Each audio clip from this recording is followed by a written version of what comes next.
In this movie, I want to look at some factors that influence how efficient reactions of haloalkanes will be, in particular, like things like the Sn2 reaction. And then we're going to, this is actually going to allow us to go into some new reactions of haloalkanes.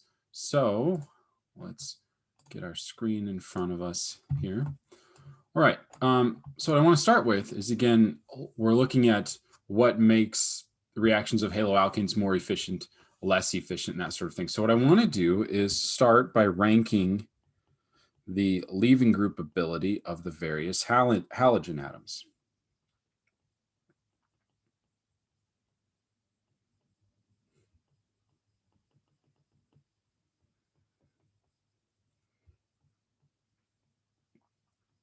Now, it turns out that the general trend is, well, it's just the trend because there aren't that many halogens that participate in these reactions, practically, is that if we start with fluorine, fluorine is the least reactive,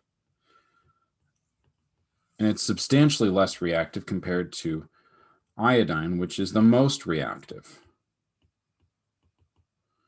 And we like to say that bromine is sort of in the Goldilocks zone of reactivity.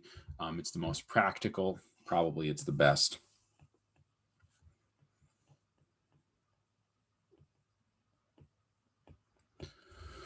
Okay, so that's the trend. It's a good trend to know. What we want to do next is ask why. Why is this the case? And it turns out that just in general, larger groups are better leaving groups.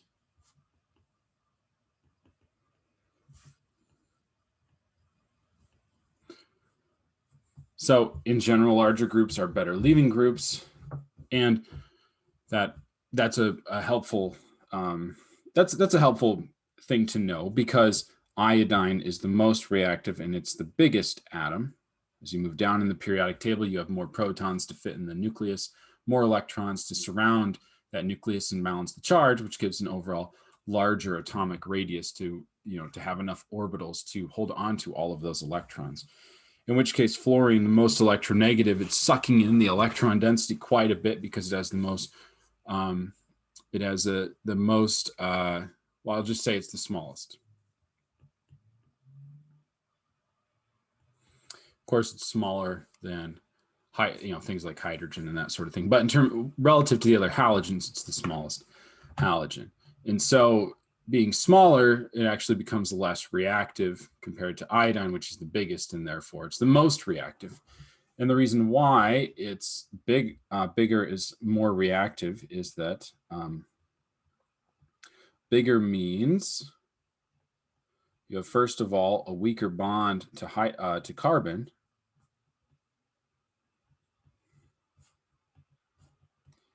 And that's the smaller, except in the case of fluorine, carbon atom.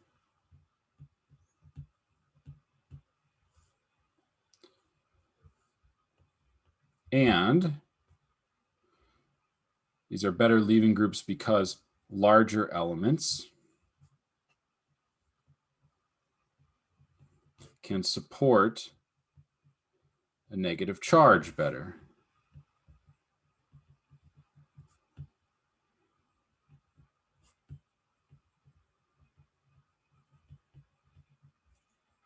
That is to say that if you have a tiny element like F- versus a large element like iodine as a negative charge, the negative charge is more stable in a larger atom.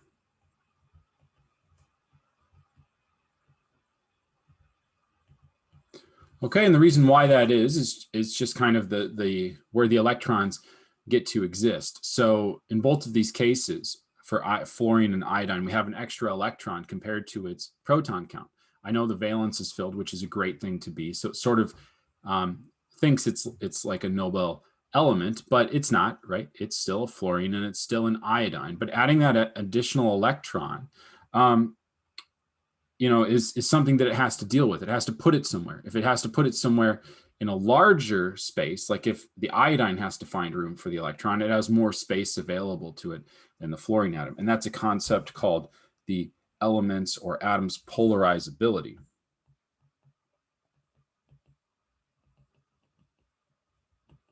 And that's the ability for an atom to support added charge. And it's usually negative that we're talking about here. Oh, okay, so bigger atoms are more polarizable and can more easily support the negative charge.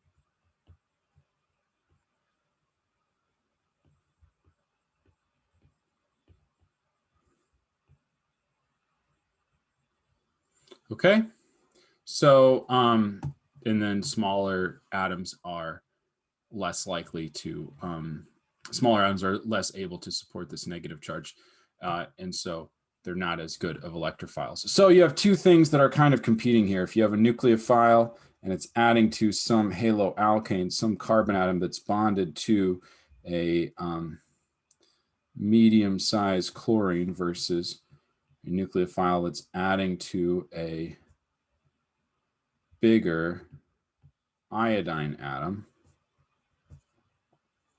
Okay, the chlorine reaction is going to be slower because the bond between the carbon and the chlorine atom is stronger. So it's less likely to undergo a reaction. It's less likely to break. In addition, when the nucleophile does add to R, the resulting chlorine will be less stable or less sort of happy. The chlorine atom is less willing to accept the negative charge that results after the Sn2 reaction. So we have nucleophile adding to R, which then gives us I minus down below. Now the negative charge, the extra electron on the iodine atom has much more space to kind of stretch its legs, spread out and exist amongst all of the other electrons. So it's going to be more stable. And as a result, the reaction between the iodine with its weaker carbon to halogen bond and its more stable byproduct leads to a faster reaction. So we have two sort of things at play here that determine what makes a good leaving group, how strong its bond is to carbon and how stable it is after it undergoes the substitution reaction. What we can do next is we can look at the structure of the electrophile. So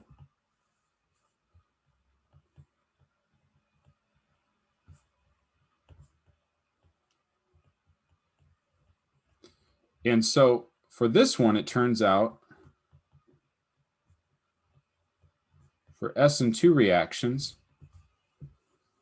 lower or lesser steric hindrance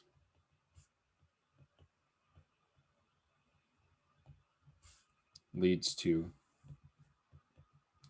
a faster reaction. So lower steric hindrance leads to a faster reaction. That's an important point. Now, the reason why is because, well, the nucleophile has to fit with backside attack, inversion of configuration, kind of crowd around all of the various groups. If it has to just find its way and navigate around several hydrogen atoms, that's a lot easier than a bunch of big alkyl groups.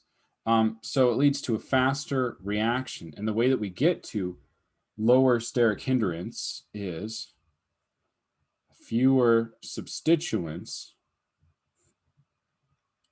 next to the leaving group.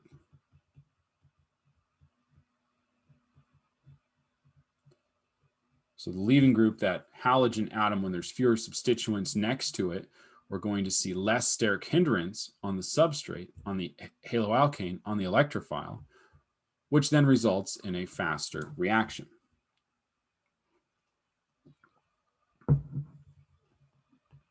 That is to say that less substituted haloalkanes react faster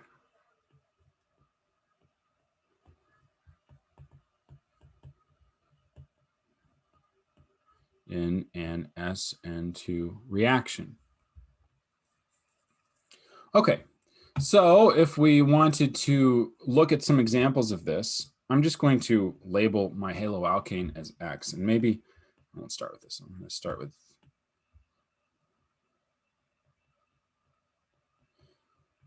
this version. Sorry, my kids are playing downstairs if you can hear them. Hopefully it's not too distracting. Okay, so we have these 4 potential substrates.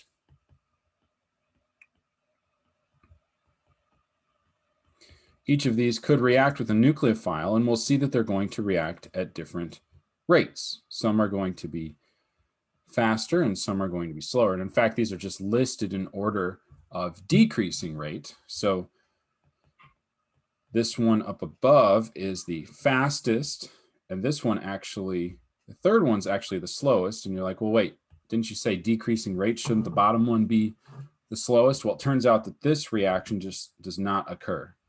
There's no Sn2 reaction.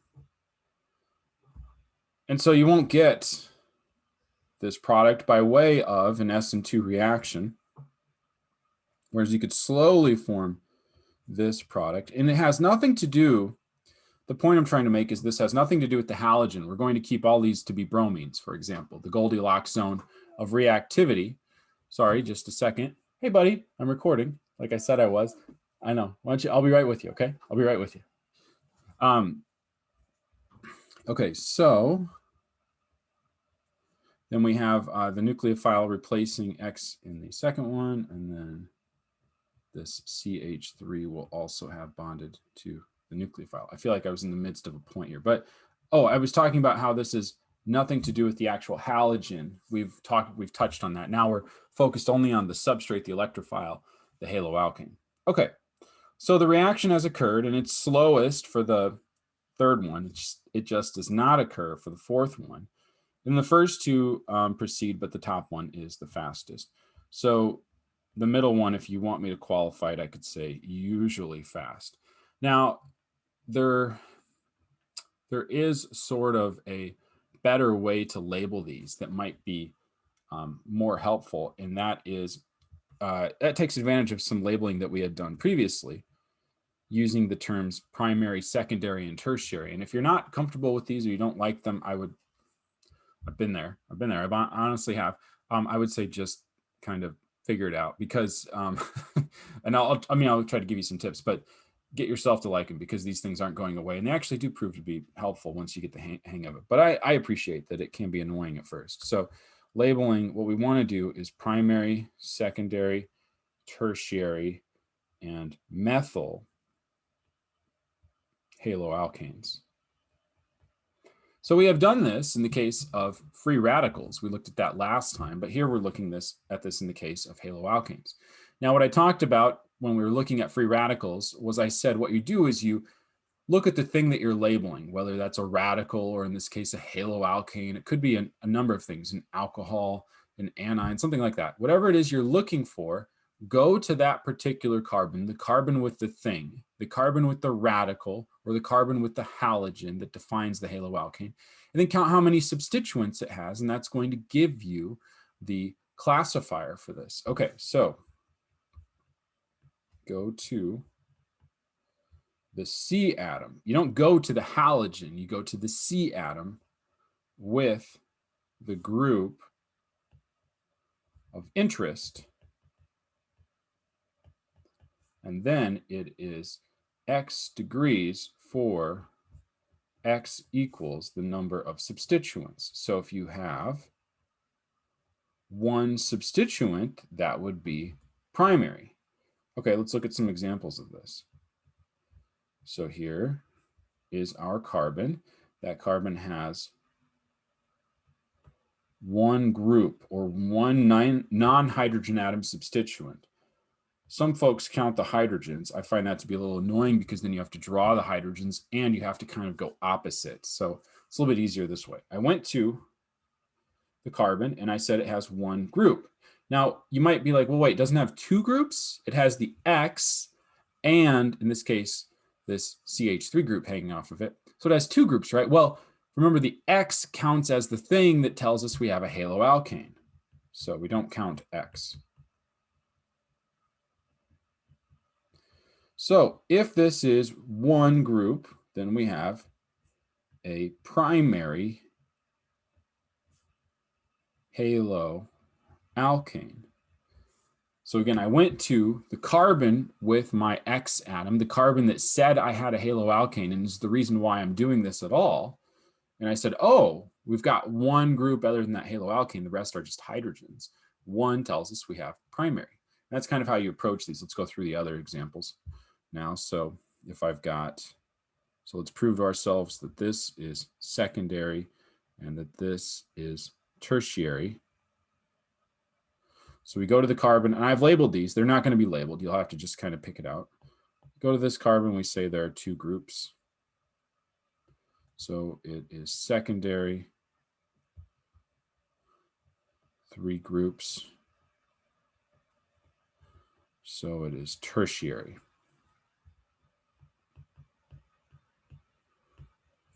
Now what about methyl? Methyl is the easiest one. It's when we have zero substituents or just a CH3, right? Methyl, a methyl group is always CH3. So methyl is just CH3 attached to X. So like, for example, you could have methyl iodide, which is carbon with an iodine attached to it, and then 3 H atoms. Okay. So if we wanted to practice some of these, we could go with, and I'll draw these and give you a second to catch up.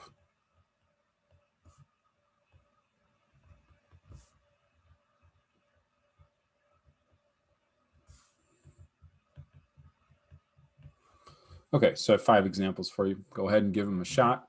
I'll just wait a second in case you want to, because you can always pause the video. Okay, I'm about to get started. So what I'm going to do in each case is put a dot on the carbon that's attached to the halogen atom. That is the carbon that defines that I have a haloalkane. Okay, so here we have 1, 2, 3 substituents, so that's tertiary. Here we have 1, 2 substituents, so that's secondary. Here we have 1 substituent, so that's primary. And then here, this one was supposed to be a trick, even though we have a bunch of groups down here. It's just the carbon that's directly attached, and it has this big T-butyl or chicken foot thing attached to it, so that's also primary, and then CH3 is methyl. Okay, so those are some examples, and maybe you, I think we've gone through this example, but I'll just include this one too. This one would be tertiary. So this is something that we're going to have to be able to do, is just look at these things, determine whether they're tertiary, secondary, primary, or methyl, because that's going to tell us of the multiple types of reactions that haloalkanes can undergo, which is a big part of this module. This is going to tell us which reaction we're going to see, because the substrate or the electrophile or the haloalkane structure really dictates the type of reaction that we're going to see. So know this, because the structure of the substrate determines the reaction. And the substrate, again, is the haloalkane, often, especially in substitution reactions, the electrophile. I suppose in E2 reactions, it's sort of the acid. So I'll give you a second to catch up on that. And then we'll look at the structure of how the structure of the haloalkane, like why this is the case. Why it is the case that having fewer substituents makes for a faster Sn2 reaction. So let's go ahead and discuss that. So why let's say it this way, why do fewer substituents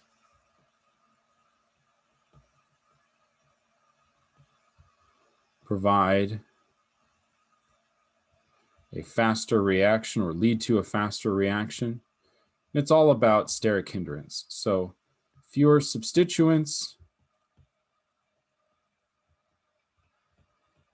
leads to less steric hindrance.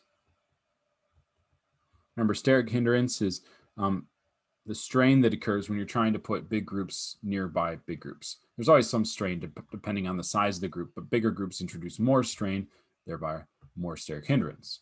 Okay, so less steric hindrance. And then if you have less steric hindrance, it's easier to get to, it's fine just to say it that way, the Sn2 transition state. Okay, so we've talked about the leaving group ability and how that influences the reaction. We've talked about the overall substrate, which is the electrophile or the haloalkane, and how that impacts the feasibility of an Sn2 reaction. Let's also talk about the nucleophile structure. And so with nucleophiles, we have, this one's kind of the odd one. I would say the others are a bit intuitive once you understand the trends and the periodicity of like how big elements can be and that sort of thing. So nucleophile structure and reactivity. What we have is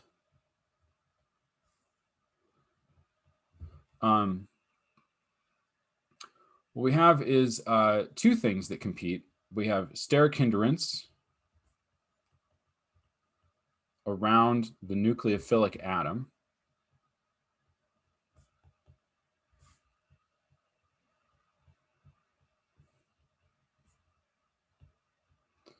And polarizability of the nucleophilic atom.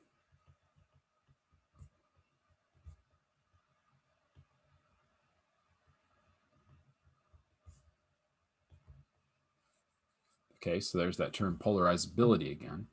And so what we're going to do is I'll kind of write the general idea here, in that more steric hindrance leads to a slower reaction.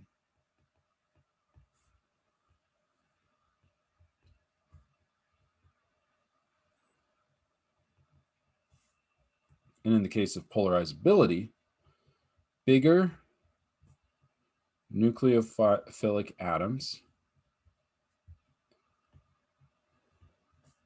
or it's kind of one of those and or situations, I guess, and or less electronegative atoms,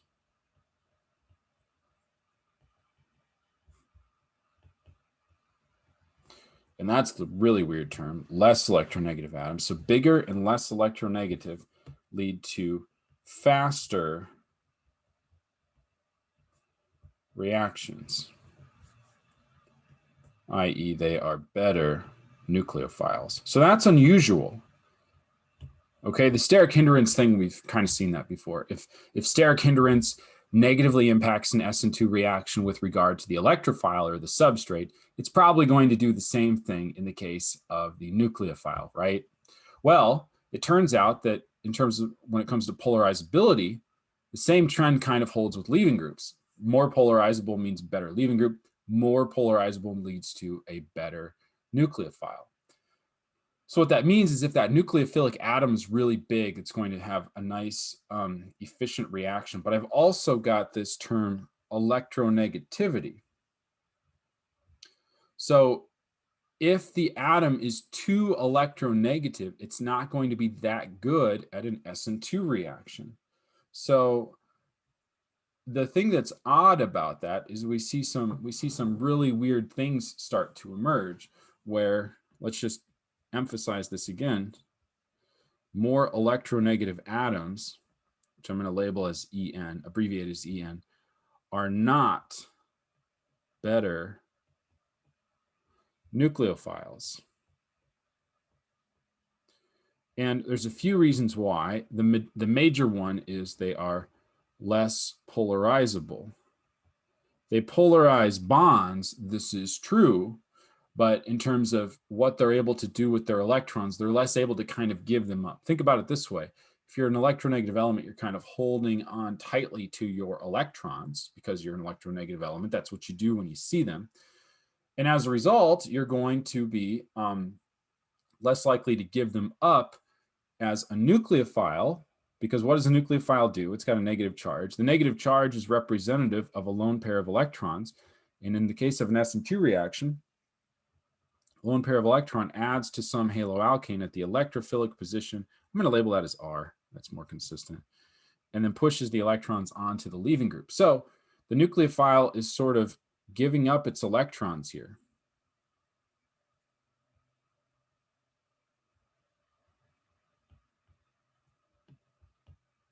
Okay. If it's giving up its electrons and it's more electronegative, it's not going to be too happy about this. If it's electronegative, it wants to hold on to its electrons. So what we want to do then is let's rank nucleophiles. Okay, so let's pit some nucleophiles against each other. Let's say we take this versus this. Okay. So if we have these two together, what I would say is that S minus is the better nucleophile. Now, why is that? Well, if you just look at the periodic table in group 6, you would see oxygen, sulfur, selenium, tellurium. And so what we have here is an example where now we're going down. If we go up on the periodic table, we're going to say that we're more electronegative. But if we go down on the periodic table, we are a better nucleophile. Okay, so nucleophilicity, or how good a nucleophile is, runs counter to electronegativity. The other thing that happens when you move down in the periodic table is you increase the shell number for the valence electrons, and the overall atom gets larger. So you have polarizability, polarizability, which is kind of the sum of the parts of just a bigger atom. I mean, the atom's able to find and achieve that transition state easier, and it's more able to give up its electrons because it's electronegative. Okay, the last trend I'll mention about these things is charge. And this one's very, very intuitive. So we had talked about neutral nucleophiles, but neutral nucleophiles are generally not as good as the corresponding nucleophiles would be if they were negatively charged. So negative atoms are more nucleophilic, and that is they render the overall molecule to be a better nucleophile.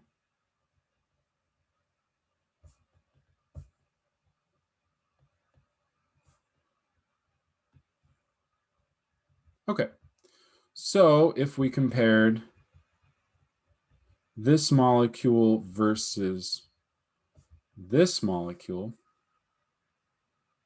okay, if we compared these two, I would say that this molecule on the right is a better nucleophile because it has a negative charge.